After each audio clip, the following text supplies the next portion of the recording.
Very good morning to everyone. मैं विनोद राजपूत आपका अपने परिवार एलिट ज्ञान पर बहुत बहुत स्वागत करता हूं। और आज हम डिस्कस कर रहे हैं आरआरबी ग्रुप डी सीरीज़ में जो अब तक आए हुए सारे क्वेश्चंस, ऑल शिफ्ट में क्वेश्चंस आए हैं, उन सबको हम कवर कर रहे हैं इस वीडियो के माध्यम से। तो इसमें डिस्कस करते हैं, आज के प्रश्न की ओर चलते हैं। इन क्वेश्चन से आगे की जो शिफ्ट में जिन्हें स्टूडेंट्स के एग्ज़ाम हैं उन्हें काफ़ी कुछ बेनिफिशियरी रहेगा। इन टॉपिक्स को देखकर जाकर वो इनसे रिलेटेड और टॉपिक्स को देख सकते हैं। इसके लिए स्टार्ट करते हैं आज का पहला प्रश्न। उनके लिए डेफिनेटली, उन सारे कैंडिडेट के लिए बहुत ही इंपॉर्टेंट क्लास है ये, जो आगे की शिफ्ट में एग्ज़ाम को देंगे। तो चलते हैं आज के पहले प्रश्न की ओर। पहला प्रश्न है आपका कि खेलो इंडिया विंटर गेम्स 2026 के पहले चरण का आयोजन कहाँ किया गया था। आपके ऑप्शन है गुलमर्ग जम्मू कश्मीर, ऑप्शन बी है शिमला हिमाचल प्रदेश, ऑप्शन सी आपका लेह लद्दाख और ऑप्शन डी आपका ओली। इसका जो राइट आंसर है कि जो खेलो इंडिया विंटर गेम्स का जो पहले चरण का आयोजन किया गया था वो लेह लद्दाख में किया गया था। ये आप याद रखें।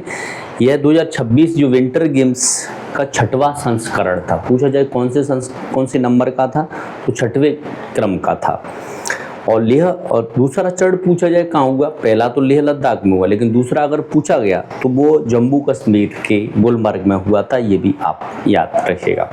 बता दूं, इस प्रतियोगिता में जो इंडियन आर्मी 9 गोल्ड मेडल के साथ ओवरऑल चैंपियन बनी थी। तो पूछा जाए ओवरऑल चैंपियन इसमें कौन बना था, तो इंडियन आर्मी बनी थी। टोटल कितने गोल्ड मेडल जीते थे, तो 9 गोल्ड मेडल जीते थे। ये आप याद रखें। इसका अगर शुभंकर पूछा जाए कि शुभंकर क्या था, तो शीन ए शी इसका शुभंकर था। ये भी आप याद रखें। तो कुल मिला के क्या, खेलो इंडिया विंटर गेम्स का पहला चरण कहाँ पर, लेह लद्दाख में। कौन से क्रम का था, 6ठे क्रम का था। पहला जो चरण कहाँ पर हुआ, लेह लद्दाख में। दूसरा चरण कहाँ पर हुआ, गुलमर्ग जम्मू कश्मीर में। कौन विजेता रहा, तो इंडियन आर्मी। कितने मेडल जीते उसने, 9 मेडल जीते। इस तरह से आप याद रख सकते हैं। नेक्स्ट क्वेश्चन की ओर चलते हैं। नेक्स्ट आपको कि इंडिया एआई इम्पैक्ट 2026 समिट की मुख्य रूप से किन 3 बुनियादी स्तंभों सूत्रों पर आधारित थी। ये पूछा जा रहा है आपका। जो इंडिया एआई इम्पैक्ट समिट 2026 था वो पूछा जा रहा है। आपके ऑप्शन है क्या, शांति, शक्ति और प्रगति पर था। ऑप्शन बी है लोग, ग्रह और प्रगति यानी पीपुल, प्लैनेट एंड प्रोग्रेस पर था। ऑप्शन सी है क्या, तकनीकी, व्यापार और भविष्य पर था। और ऑप्शन डी का शिक्षा, स्वास्थ्य और नवाचार पर था। इसका जो राइट आंसर है वो आपका ऑप्शन नंबर बी है, यानी लोग, ग्रह और प्रगति पर आधारित, यानी ये 3 सूत्रों पर आधारित था एआई इम्पैक्ट समिट। ये आप याद रखें। इस समिट का आयोजन पूछा जाए तो नई दिल्ली में हुआ था, भारत मंडपम में। ये भी आप याद रखें। और इसमें माइटी मंत्रालय द्वारा किया गया था। ये भी आप याद रखें। नेक्स्ट आपका कि आरपीएफ द्वारा रेलवे स्टेशन और ट्रेनों में मानव तस्करी के शिकार और लापता बच्चों की पहचान व बचाव के लिए कौन सा ऑपरेशन चलाया जा रहा है। आपके ऑप्शन हैं ऑपरेशन जीवन रक्षा, ऑप्शन बी है ऑपरेशन अमानत, ऑप्शन सी है ऑपरेशन मेरी सहेली, ऑप्शन डी ऑपरेशन नन्हे फरिश्ते। इसका जो राइट आंसर है कि ऑपरेशन नन्हे फरिश्ते चलाया जा रहा है। जिस तरह से आरपीएफ के द्वारा जो मानव तस्करी होती है, नन्हे बच्चे जो लापता हो जाते हैं उनको पहचान करने के लिए ऑपरेशन नन्हे फरिश्ते चलाया जा रहा है। सामान सुरक्षित वापस करने के लिए ऑपरेशन अमानत चलाया जा रहा है। जो अपना सामान मिसिंग कर देते हैं, सामान छूट जाता है, उसके लिए पूछा जाए कौन सा ऑपरेशन है, तो ऑपरेशन अमानत है। ये भी आप याद रखें। नेक्स्ट है विश्व पृथ्वी दिवस 2026 का आधिकारिक थीम क्या था। आपके ऑप्शन है प्रकृति से प्रेरित, inspired by nature. Option B है प्लास्टिक प्रदूषण समाप्त करें, end plastic pollution. Option C आपका हमारी शक्ति हमारा ग्रह, our planet our power our planet. Option D आपका कि जलवायु के लिए कार्य, now the climate, now for climate. इसका जो राइट आंसर है आपका वो ऑप्शन नंबर सी है। जो पृथ्वी दिवस जो कि 22 अप्रैल को प्रतिवर्ष मनाया जाता है, उसका इस बार का 2026 का जो आधिकारिक थीम था वो था अवर पावर अवर प्लेनेट, हमारी शक्ति हमारा ग्रह। इसका आधिकारिक थीम था। ये आप याद रखें। विश्व पर्यावरण दिवस पूछा जाए कब मनाया जाता है, तो 5 जून को मनाया जाता है विश्व पर्यावरण दिवस। और इसकी जो मेजबानी थी वो अजरबैजान बाकू ने की थी, ये भी आप याद रखिएगा। नेक्स्ट है कि प्रतिष्ठित वेटली अवार्ड 2026 जिसे ग्रीन ऑस्कर भी कहा जाता है, किस भारतीय संरक्षणवादी को प्रदान किया गया? आपके ऑप्शन है doctor Varkha Subba, option B है सुनीता नारायण, ऑप्शन सी है प्रवीण शेख और ऑप्शन डी आपका जाधव पाएंगे। इसका जो राइट आंसर है वो है जो प्रतिष्ठित वेटली अवार्ड है आपका 2026 जिसे ग्रीन ऑस्कर के नाम से भी जाना जाता है, वो दिया गया है प्रवीण शेख को। आपको बता दूं कि प्रवीण शेख ये पुरस्कार संकटग्रस्त जो पक्षी है इंडियन स्कीमर उसके संरक्षण को लेकर उन्हें दिया गया है। तो पूछा जाए कि कौन सा ऐसा पक्षी था जो संकटग्रस्त था इंडियन स्कीमर, उसके बचाव के लिए, उसके संरक्षण के लिए वेटली अवार्ड जिसे ग्रीन ऑस्कर कहते हैं वो प्रवीण शेख को दिया गया है। आपको बता दूं कि भारत की ही डॉक्टर बरखा सुब्बा को हिमालयन सैलामेंडर संरक्षण के लिए पुरस्कार मिला है, ये भी आप याद रखें। नेक्स्ट है कि फरवरी 2026 में नई दिल्ली में आयोजित समिट के दौरान भारत किस अमेरिकी नेतृत्व वाले गठबंधन में शामिल हुआ और एआई और सेमीकंडक्टर से संबंधित है? आपके option Silicon Valley alliance, option B Pax Silica, option C आपका ग्लोबल एआई पार्टनरशिप और ऑप्शन डी आपका टेक इनोवेशन फोरम। इसका जो राइट आंसर है वो है पैक्स सिलिका, इसका राइट आंसर है, याद रखिएगा। भारत इंडिया जो एआई इम्पैक्ट समिट के 5वें आधिकारिक तौर पर पैक्स सिलिका गठबंधन में शामिल हो गया है, ये आप याद रखिएगा। नेक्स्ट क्वेश्चन है आपका कि यूनिफाइड पेमेंट इंटरफेस जो है आपका यूनिफाइड पेमेंट्स इंटरफेस जिसे यूपीआई बोलते हैं आप को किस संगठन द्वारा विकसित किया गया है? आपके ऑप्शन है भारतीय रिजर्व बैंक यानी आरबीआई के द्वारा, ऑप्शन बी है वित्त मंत्रालय के द्वारा, ऑप्शन सी है नीति आयोग के द्वारा और ऑप्शन डी है एनपीसीआई यानी भारतीय राष्ट्रीय भुगतान निगम के द्वारा। इसका राइट आंसर है कि जो यूपीआई है यूनिफाइड पेमेंट्स इंटरफेस उसे भारतीय राष्ट्रीय भुगतान नियम के द्वारा विकसित किया गया है। बता दूं कि यह आधिकारिक तौर पर 11 अप्रैल 2016 को तत्कालीन उस समय के आरबीआई गवर्नर थे रघुराम राजन के द्वारा लॉन्च किया गया था, ये भी आप याद रखें। नेक्स्ट है कि 4 किलोग्राम द्रव्यमान और 3 मीटर पर सेकंड वेग वाली वस्तु तथा 2 किलोग्राम द्रव्यमान और 6 मीटर पर सेकंड वेग वाली वस्तु में से किसकी गतिज ऊर्जा जो काइनेटिक एनर्जी अधिक होगी? ये पूछा जा रहा है आपसे प्रश्न। आपके ऑप्शन है दोनों की गतिज ऊर्जा समान होगी, ऑप्शन बी है 2 किलोग्राम द्रव्यमान वाली वस्तु की, ऑप्शन सी है 4 किलोग्राम द्रव्यमान वस्तु की और ऑप्शन डी आपका कि ऊर्जा की गणना नहीं की जा सकती। इसका जो राइट आंसर है आपका वो है ऑप्शन नंबर बी यानी 2 किलोग्राम द्रव्यमान वाली वस्तु की जो काइनेटिक एनर्जी है वो अधिक होगी, याद रखें। नेक्स्ट है आपका कि जनवरी 2026 में आरपीएफ इंस्पेक्टर चंदना सिन्हा को 152 से अधिक संकटग्रस्त बच्चों को बचाने के लिए किस प्रतिष्ठित सम्मान से नवाजा गया है? आपके ऑप्शन है अति विशिष्ट रेल सेवा पुरस्कार से, ऑप्शन बी है नारी शक्ति पुरस्कार से, ऑप्शन सी है प्रधानमंत्री जीवन रक्षा पदक और ऑप्शन डी है शौर्य पदक से। इसका जो राइट आंसर है आपका वो है जो आरपीएफ कि इंस्पेक्टर चंदना सिन्हा है उन्हें 152 बच्चे जो संकटग्रस्त थे उन्हें बचाने के लिए अति विशिष्ट रेलवे सेवा पुरस्कार से सम्मानित किया गया। तो प्रश्न ये भी पूछा जा सकता है कि अति विशिष्ट रेल सेवा जो पुरस्कार है उससे किसे सम्मानित किया गया है?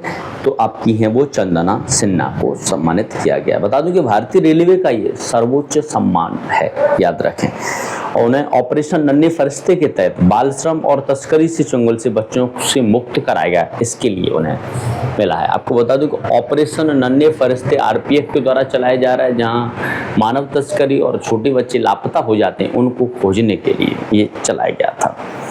नेक्स्ट है कि पैरामीशियम अपना भोजन मुख्य रूप से किस संरचना गति के माध्यम से ग्रहण करता है? आपकी ऑप्शन है मुखीय खांचा, ऑप्शन बी है शिलिया, ऑप्शन सी है कूट पाद और ऑप्शन डी आपका खाद रेक्टिका। इसका जो राइट आंसर है आपका वो है ऑप्शन नंबर बी यानी सिलिया के द्वारा उसे ग्रहण किया जाता है। नेक्स्ट है कि जब असंतृप्त हाइड्रोकार्बन जैसे एल्कीन और एल्काइन को जलाया जाता है तो कैसा धुआं और लौ निकलती है। आपके ऑप्शन है बिना धुएं की नीली लौ, ऑप्शन बी है सफ़ेद धुएं के साथ लाल लौ, ऑप्शन सी है काले धुएं के साथ पीली लौ और ऑप्शन डी है नीले धुएं के साथ चमकीली लौ। इसका जो राइट आंसर है आपका वो है काले धुएं के साथ पीली लौ निकलती है, ये आप याद रखिएगा।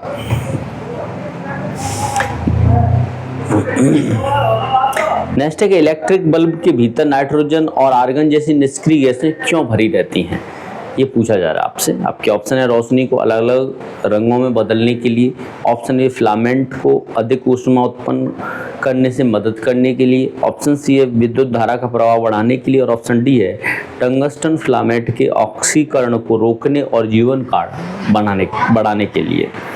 इसका जो राइट आंसर है आपका वो है ऑप्शन नंबर सी। जो टंगस्टन फिलामेंट होता है, विद्युत बल्ब का टंगस्टन जो फिलामेंट है वो किसका बना होता है, टंगस्टन का बना होता है। ये प्रश्न तो ये हो गया। अब उस टंगस्टन फिलामेंट के ऑक्सीकरण को रोकने और जीवन काल बढ़ाने के लिए इलेक्ट्रिक बल्ब में नाइट्रोजन और आर्गन जैसी गैसें भरी जाती हैं, ये आप याद रखें। नेक्स्ट है 79वें बाफ्टा फिल्म अवार्ड 2026 में बेस्ट लीडिंग एक्टर पुरस्कार किसे प्रदान किया गया है। आपके ऑप्शन है किलियन मर्फी, ऑप्शन बी है रॉबर्ट आरामायो, ऑप्शन सी है आपका लियोनार्डो डिकैप्रियो, ऑप्शन डी है आपका जॉन डेविडसन।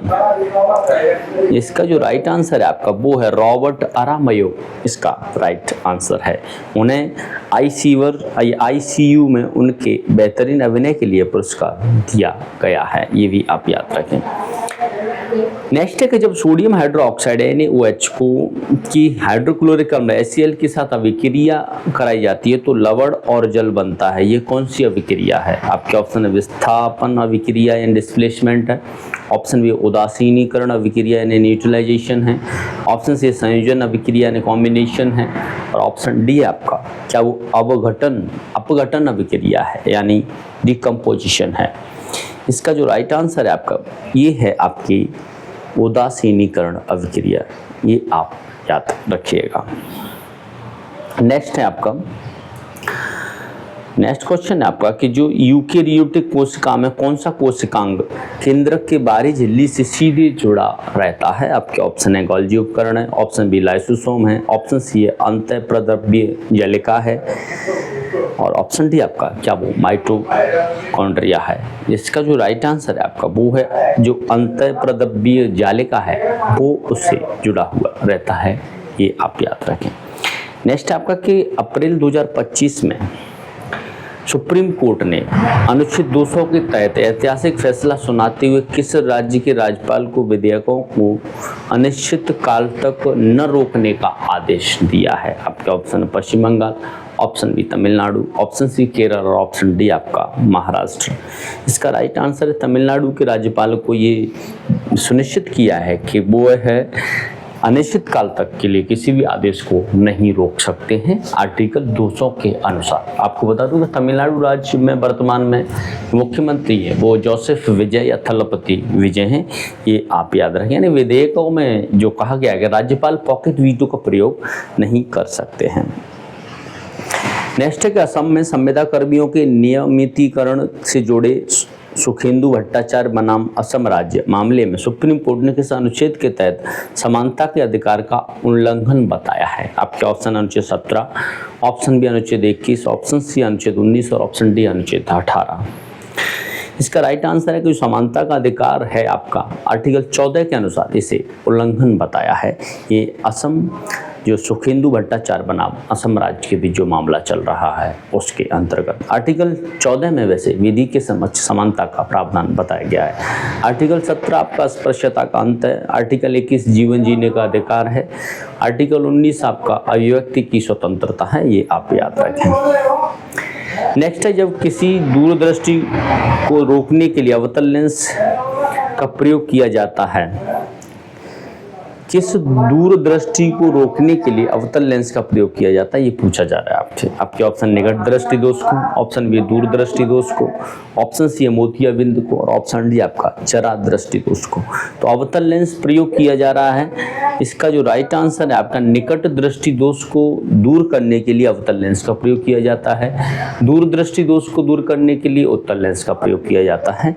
ये आप याद रखें। आपको बता दूं कि जो निकट दृष्टि दोष है, इस दोष में व्यक्ति पास की वस्तुएं तो स्पष्ट रूप से देख सकता है, लेकिन दूर की वस्तुएं स्पष्ट दिखाई नहीं देती हैं। और दूरदृष्टि दोष में पास की वस्तुएं स्पष्ट दिखाई नहीं देती, दूर की वस्तुएं स्पष्ट दिखाई देती हैं, ये आप याद रखें। नेक्स्ट है आपका द्विपक्षीय संयुक्त सैन्य अभ्यास साइक्लोन भारत और किस देश की सेनाओं के बीच आयोजित किया जाता है, ये प्रश्न है आपका। आपके ऑप्शंस हैं ओमान के मध्य, ऑप्शन बी मिस्र, ऑप्शन सी आपका यूएई और ऑप्शन डी आपका सऊदी अरब। इसका जो राइट आंसर है आपका वो है मिस्र। भारत और मिस्र के बीच है साइक्लोन युद्धाभ्यास होता है, ये आप याद रखिए। इसमें भारतीय सेना के विशिष्ट पैराशूट रेजिमेंट के जवानों ने भाग लिया था, ये भी आप याद रखें। नेक्स्ट क्वेश्चन की ओर चलते हैं। नेक्स्ट आपका हाल ही में चेन्नई पोर्ट पर भारतीय नौसेना किस चौथे स्वदेशी निर्मित anti submarine warfare shallow watercraft को शामिल किया गया है, ये प्रश्न है आपका। आपके ऑप्शन है आईएनएस वागीर को, ऑप्शन बी है आईएनएस अंजदीप को, ऑप्शन सी है आईएनएस विक्रांत को और ऑप्शन डी आपका आईएनएस विशाखापट्टनम। इसका जो राइट आंसर है आपका वो है आईएनएस अंजदीप को शामिल किया गया है, ये आप याद रखिएगा।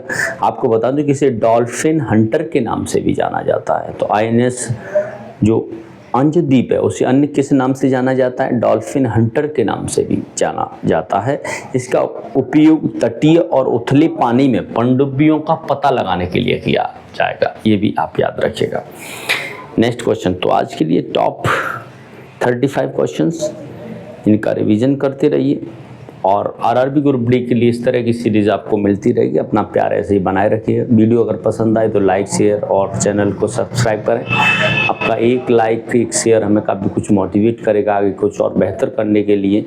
और कमेंट में बताएं कि क्या क्या हम परिवर्तन और कर सकते हैं आपके लिए और कुछ बेहतर कर सकने के लिए आप हमें बिल्कुल कमेंट करके बताएं और समझा सकते हैं। Thank you. जय हिंद, वंदे मातरम। धन्यवाद।